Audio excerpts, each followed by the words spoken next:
বলছে।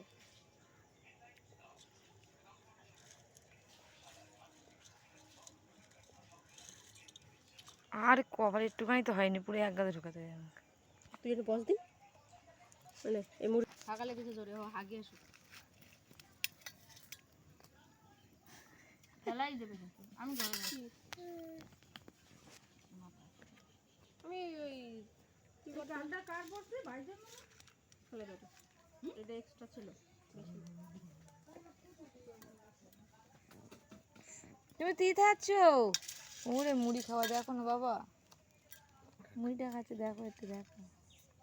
আমার এক বাটি মুড়ি মেয়েটা সব খেয়ে নিল, আমি কিচ্ছু খেতে পারলাম না। তোমার ভাই সকালে বকতে আছে, হাত দুটো এরম ধরে আর রাখ, চুপ করে বসো, ওরম চুপ করে বসে রয়েছে, হাত দুটো রয়েছে আর এরম তাকায় রয়েছে। বকতে আছে একদম কথা বলবি না, হাত পা কোথাও কিচ্ছু নাগাবি না। নন্দা বেরো পায়খানা দিয়ে তারপরে যাও।